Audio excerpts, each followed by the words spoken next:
I have like a thing about sleeping. I don't sleep that much, and I've come to this thing about like not sleeping much as being a great virtue after years of kind of battling it as being a terrible detriment or something. And now I really like sort of sitting up, but for years I've been sitting up, and I think that like my creativity is greatly motivated by this kind of insomnia. I lie awake, I think thoughts, I walk aimlessly. Sometimes I used to walk more at night. I walk during the day and I follow people who I think look interesting.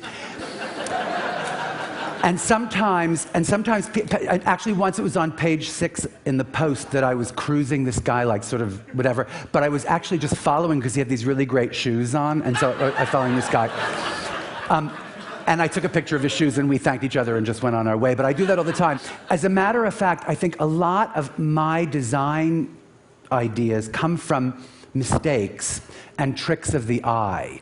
Because I feel like, there are so many images out there, so many clothes out there. And the only ones that look interesting to me are the ones that look slightly mistaken, of course.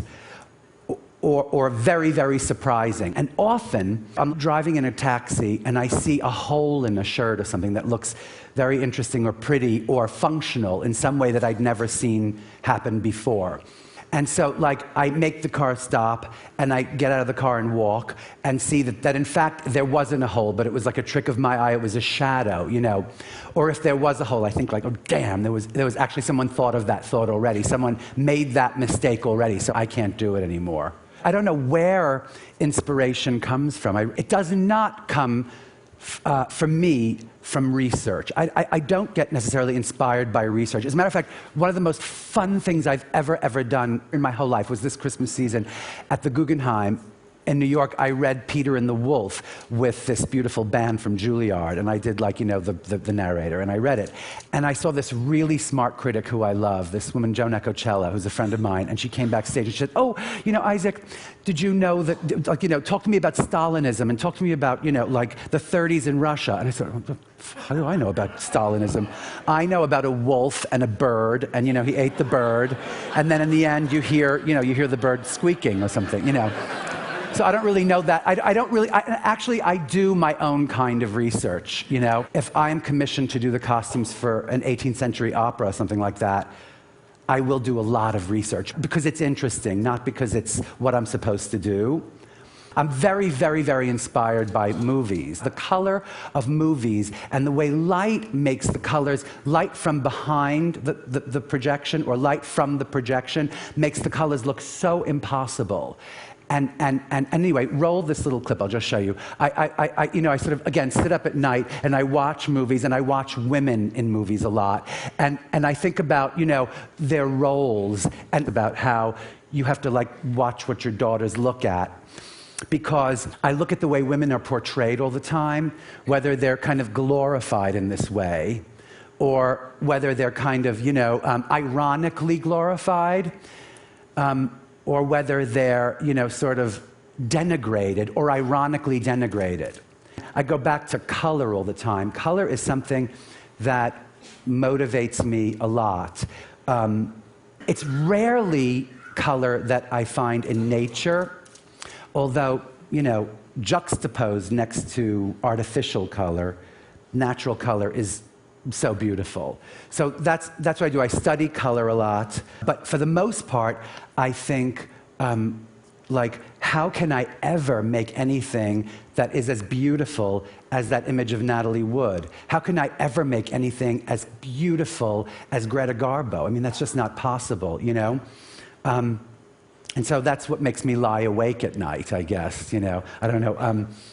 I want to show you, I'm also like a big, so I go to astrologers and tarot card readers often, and that's another thing that motivates me a lot. Like people say, oh, do that, so I do, an astrologer tells me to do something, so I do it. When I was about 21, an astrologer told me that I was going to meet the man of my dreams, and that his name was going to be Eric, right? So, for years I would go to bars and sort of anyone I met whose name was Eric, I was kind of humping immediately or something, right? And there were times when I was actually so desperate I would just, walk into a room and just go like, Eric, and anybody who would turn around I would sort of make a beeline for. And I had this really interesting tarot reading a long time ago. The last card he pulled, which was representing my destiny, was this guy in like a straw boater with a cane and like, sort of spats and this, a minstrel singer, right? I want to show you this clip because I do this kind of crazy thing where I do a cabaret act. So actually, check this out. Very embarrassing. Thank you. We didn't do anything yet. So here's the name of the show is based on this story that I have to tell you about my mother. It's sort of an excerpt from a quote of hers. I was dating this guy, right? And this has to do with being happy, I swear. I was dating this guy, and it was going on for about a year, right? And we were getting serious, so we decided to invite them all to dinner, our parents, and we, sort of introduced them to each other. My mother was sort of very sensitive to his mother, who it seemed was a little bit skeptical about the whole alternative lifestyle thing, homosexuality, right? So my mother was a little offended. She turned to her and she said, "Are you kidding? They have the greatest life together. They eat out, they see shows." They eat out, they see shows. That's the name of the show. They eat out, they see. Oh, that's on my tombstone when I die. He ate out, he saw shows, right? So, in editing these clips, I didn't have the audacity to edit a clip of me singing at Joe's Pub. So you'll have to check it out and come see me or something because it's mortifying, and yet it feels. I don't know how to put this. I feel as though as little comfort as possible is a good thing, at least in my case, because if I just do one thing all the time, I don't know. I get very, very bored. I get very bored. I bore very easily, and I don't say that I do everything well. I just say that I do a lot of things. That's all. And I kind of try not to look back, Except I guess that's what staying up every night is about, like looking back and thinking, what a fool you made of yourself, But I guess that's okay, right? Because if you do many things, you get to feel lousy about everything and not just one, you don't master feeling lousy about one thing. Yeah, exactly. I will show you this next thing. Speaking of costumes for operas, I do work with different choreographers. I work with Twyla Tharp a lot, and I work with Mark Morris a lot, who is one of my best friends. And I designed 3 operas with him, and the most recent one, King Arthur. I've been very ingrained in the dance world since I'm a teenager. I went to performing arts high school where I was an actor, and many of my friends were ballet dancers. Again, I don't know where inspiration comes from. I don't know where it comes from. I started making puppets when I was a kid. Maybe that's where the whole inspiration thing started from, puppets, right? And then performing arts high school.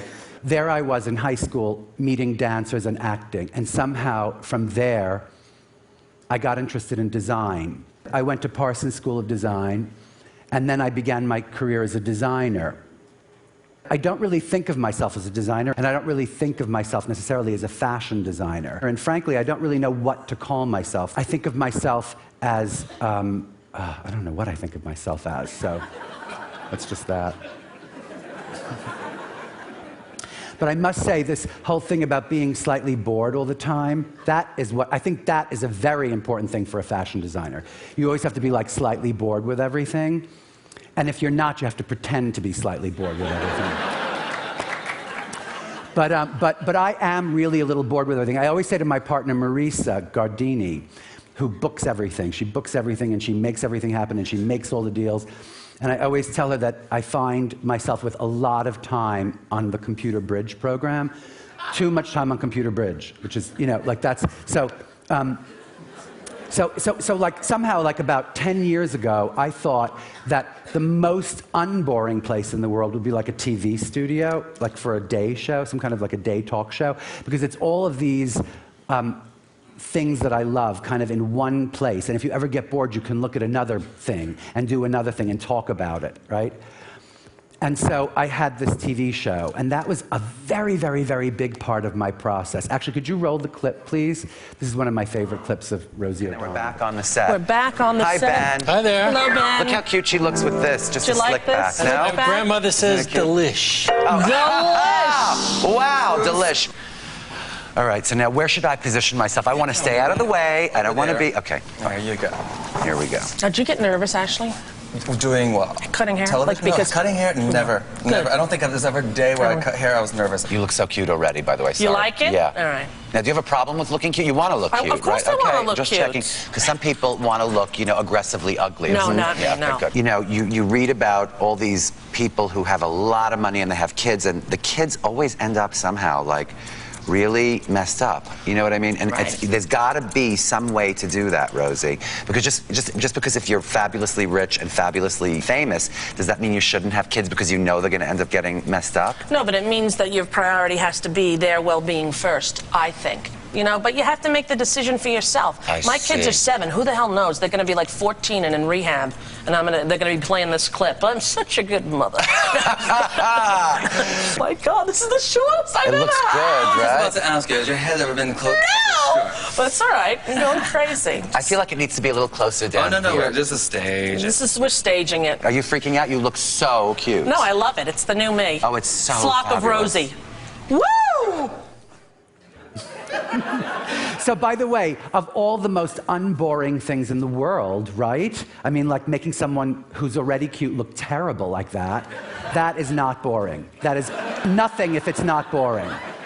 Actually, I read this great quote the other day, which was, style makes you feel great because it takes your mind off the fact that you're going to die, right?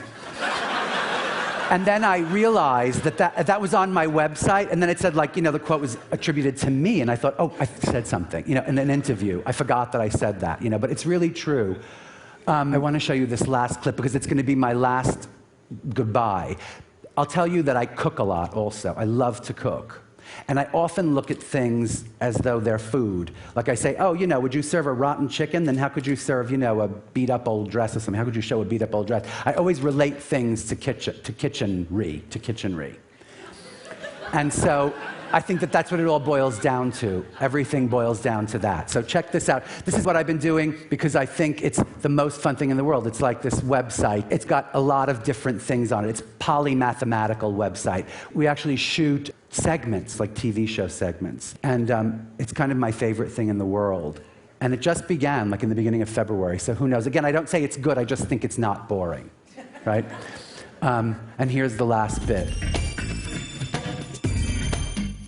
I have to tell you, I make buttermilk pancakes or buttermilk waffles all the time. Do you? Yeah, but I can never find buttermilk, ever. Oh. Like, you can't find buttermilk at Sierra Leone. You can't find buttermilk. You can't? It's always low-fat buttermilk. No, but that's all it is. Is that all it is? Oh, you don't know? Okay. I Let me don't tell know. you something. I'm sorry. Let me tell you something interesting. You know what? Stop laughing. It's not funny just because I don't know that whole, you know, there's no such thing as whole buttermilk. Sorry, what? No, here's the deal. What? Let me tell you the deal. In the old days, when they used to make butter, and you know how Yeah. you make butter? Churn. From cream. Yeah, exactly. So you take heavy, you know, high-fat milk, which is cream, and you churn it until it separates into these curds and water. The liquid is actually that clear liquid. If you've ever overbeaten your whipped cream, Yes. it's actually buttermilk. And that's what it was in the early days. And that's what people used for baking and all sorts of things. Now the buttermilk that you Nice. get is actually low-fat or skim Excuse milk. me. All right, I didn't know. That has been, the reason he thought Sorry. that is because buttermilk is so wonderfully thick and delicious. Yeah, it is, So who would exactly. think that it was low fat? Well, that's it. Thank you very much. Happy Ted. It's so wonderful here. I love it. I love it. I love it. Thanks. Bye.